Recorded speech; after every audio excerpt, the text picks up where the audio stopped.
আলহামদুলিল্লাহ নাহমাদুহু ওয়া নুসাল্লিমু আলা রাসূলিহিল কারীম আম্মা বাদ। বন্ধুরা, আপনাদেরকে জানানো হচ্ছে ইমাম শাফিঈ রাহমাতুল্লাহি আলাইহির বাণী। ১ নম্বর আলোচনা হচ্ছে কাব্য রচনা যদি উলামাদের জন্য দোষণীয়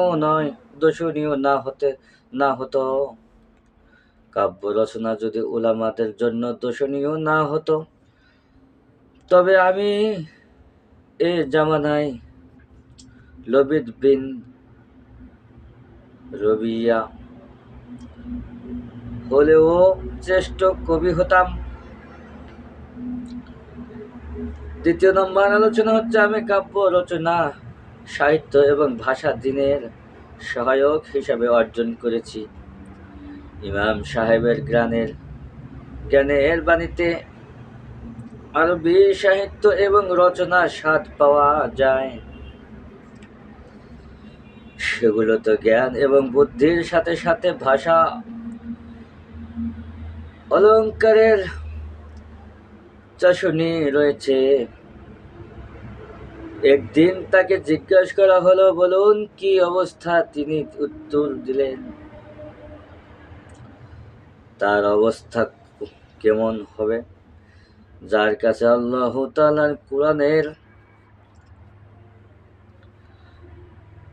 রাসূল সাল্লাল্লাহু আলাইহি ওয়াসাল্লাম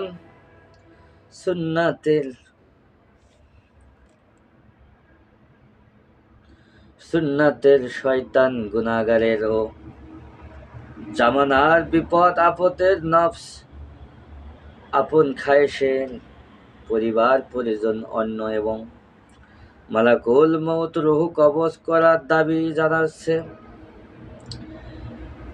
এই ইলমে দিন কেউই ধন এবং নফসের মর্যাদা দিয়ে অর্জন করতে পারবে না। নফসের অনুসন্ধান দারিদ্রতা এবং ইলমের মর্যাদা করে কৃতকার্য হতে পারে। ৩ নাম্বার শেষ হলো। ৪ নাম্বার, মুফতি এবং মুজাহিদ যদি ভুল ও করে, তবুও নেক নিয়তের কারণে আল্লাহর নিকট পুরস্কার হবে। কথাগুলা বুঝবেন, বুঝে নিবেন, একবার না বুঝলে বারবার শুনে নেবেন। ৫ নাম্বার আলোচনা হচ্ছে যে আলিম ফতোয়া দিবে সে সওয়াব পাবে, কিন্তু দ্বীনের ব্যাপারে ভুল করার কারণে সে সওয়াব পাবে না। যদি ফতোয়া দিতে যদি ভুল হয়, সেই কারণে সওয়াব পাবে না। যেখানে সে ভুল করেছে সেখানে তার নিয়ত সঠিক ছিল।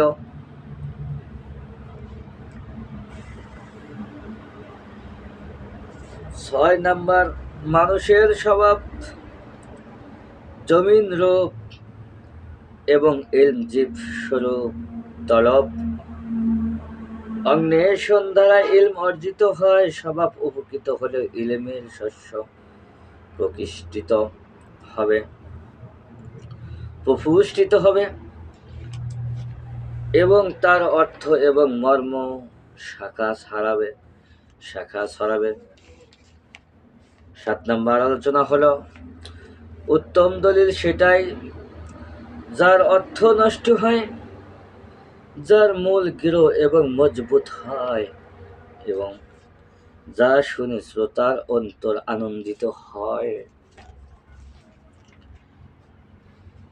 ৮ নম্বর, উদ্দেশ্য পূরণের জন্য ইমাম সাহেবের এ দোয়াটি পরীক্ষিত। এবার উদ্দেশ্য পূরণের জন্য ইমাম সাহেবের এই দোয়াটি পরীক্ষিত, বন্ধুরা জেনে নেবেন।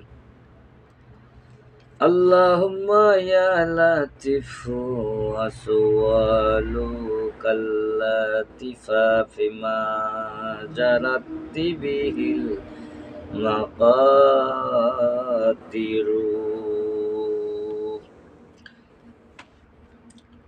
এ দোয়া পাঠ করলে হারানো বস্তু পাওয়া যায়।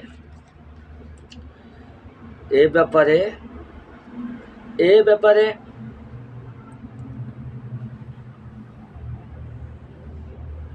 এই ব্যাপারে ও মুসলমানগণ একমত যে রাসূল সাল্লাল্লাহু আলাইহি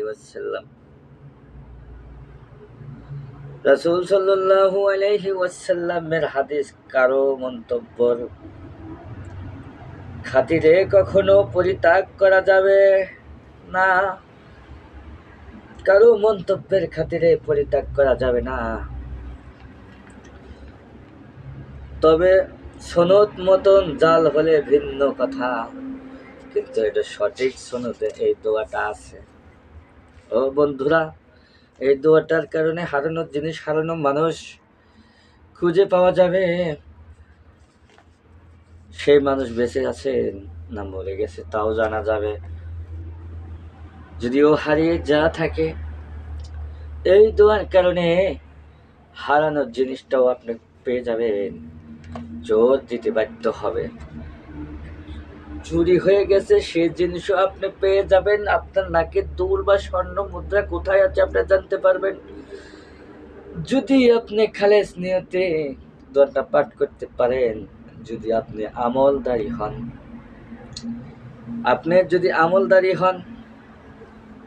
তবে আপনি আপনার আমলের বিনিময়ে ঠিকই পাবেন। আমলের কারণে সুন্দরভাবে আপনি এই আমল করলে পেয়ে যাবেন, এতে কোনো সন্দেহ নাই।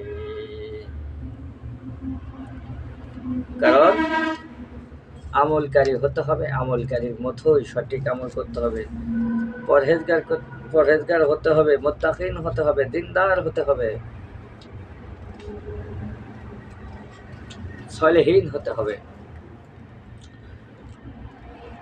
এবার 10 নম্বর কথা হলো, আমার পিতা মাতা হুজুর সাল্লাল্লাহু আলাইহি ওয়াসাল্লামের উপরে কোরআন হোক তার কোনো হাদিস যদি প্রমাণিত হয়ে যায় তবে তা পরিত্যাগ করা বৈধ হবে না। 11 নম্বর, কেউ যদি আমার কিতাবে সুন্নাতের পরিপন্থী কোনো কথা পায় তবে সুন্নাতের উপর আমল করা তার জন্য আবশ্যক। আমার কথাকে বর্জন করতে হবে। 12 নম্বর, হযরত শাহ ওলিউল্লাহ হুজ্জাতুল্লাহিল বালেগা নামক কিতাবে লিখেছেন, ইমাম শাফিঈ রাহমাতুল্লাহি আলাইহি, ইমাম আহমদ বিন হাম্বল রাহমাতুল্লাহি আলাইহি বলেছেন যে সহিহ হাদিস সম্বন্ধে আপনি আমার যে অধিক জ্ঞান। কাজেই যদি কোনো সহিহ রিওয়ায়েত আপনার দৃষ্টি গোচর হয় তবে আপনি তা আমাকে অবগত করবেন, যেন আমি তদ অনুসারে আমল করতে পারি, আমি সেই অনুসারে যেন আমল করতে পারি। এবার 14 নম্বর, চতুর্থ পথ, যন্ত্রকে আদব শিক্ষা দেওয়া যতটুকু কঠিন মানুষের রাজনীতি শিক্ষা দেওয়া তার চেয়েও অধিক কঠিন। কারণ অজ্ঞর ও নিজেদেরকেও ভাবতে দ্বিধাবোধ করে না। তাদের দৃঢ় বিশ্বাস তারা জ্ঞানী, কাজে কোনো উপদেষ্টাই তারা গ্রহণ করতে চায় না। 14 নম্বর আলোচনা হলো, দৃষ্টিশক্তি যেমন এক জায়গায় গিয়ে ক্লান্ত হয়ে যায় আর সামনের দিকে অগ্রসর হয় না, তত পথ বিবেক বুদ্ধিরও একটি সীমা রয়েছে, উচ্চ সীমা পর্যন্ত গিয়ে সে থেমে যায়। 15 নম্বর আলোচনা হচ্ছে বন্ধু, সৎ স্বভাব, দানশীলতা, বিনয় ও কৃতজ্ঞতা মানুষের মধ্যে চারটি গুণের সমাবেশ থাকা আবশ্যক।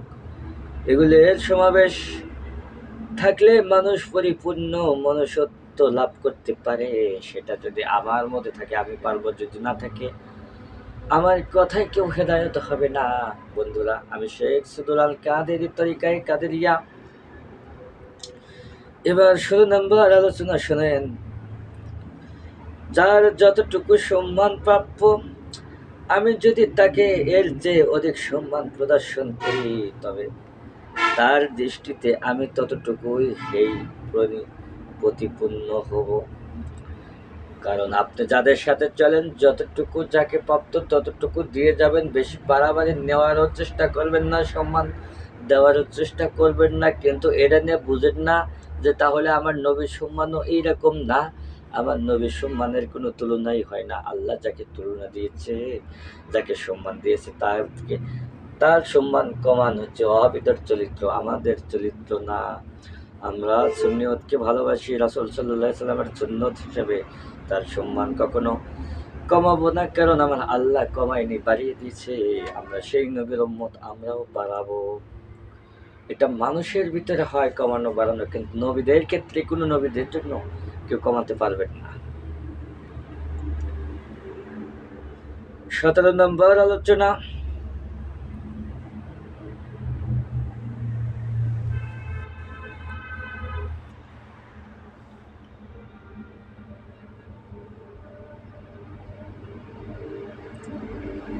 গম ব্যতীত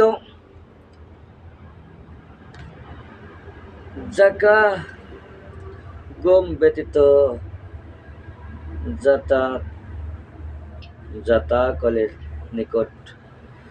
ব্যতীত জাতাকলের নিকট যাওয়া যেমন নিরর্থক কাগজ কলম ও তৎ ব্যতীত শিক্ষার মজলিসে যাওয়া ততপথ অর্থহীন, নির্লজ্জ ও মন্দ কাজ কিয়ামতের দিন অনুতাপ ও অনুশোচনার কারণ হবে। 18 নম্বর আলোচনা। যে এমন ব্যক্তির প্রতি সম্মান প্রদর্শন করে থাকে, যে ব্যক্তি তার প্রতি সম্মান প্রদর্শন করে না, সে নিজেই সবচেয়ে বেশি অবমাননা করলো।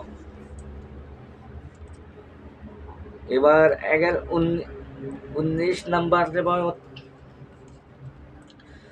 যে ব্যক্তি আমাকে চিনে না, তার প্রশংসা করা আমার জন্য অনর্থক কাজ, আর কিছুই নয়। 20 নাম্বার।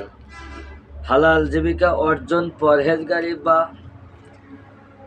আল্লাহ ভীরুতা এবং সর্ব অবস্থায় আল্লাহর উপর ভরসা রাখা, এই সময়ের মধ্যে দুনিয়া ও আখিরাতের মঙ্গল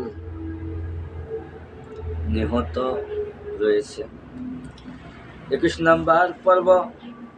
যে ব্যক্তি না বুঝে জ্ঞান অর্জন করে নেয়, সে ব্যক্তি যেন অন্ধকার রাত্রিতে লাকড়ির বোঝা বেঁধে নিল এবং সে বোঝা হতে কোনো সর্প তাকে দর্শন করল। 22 নাম্বার আলোচনা হচ্ছে আলিমদের জন্য তাকওয়া বা আল্লাহ ভীরতা অলংকার স্বরূপ। সৎ স্বভাব তাদের পরিচ্ছদ স্বরূপ। যে ব্যক্তির মধ্যে ইলমের প্রতি ভালোবাসা নেই, তার মধ্যে কোনো মঙ্গল নেই। তাদের সাথে সম্পর্ক রাখা তো দূরের কথা, তাদের সাথে পরিচয়ও না থাকা চাই।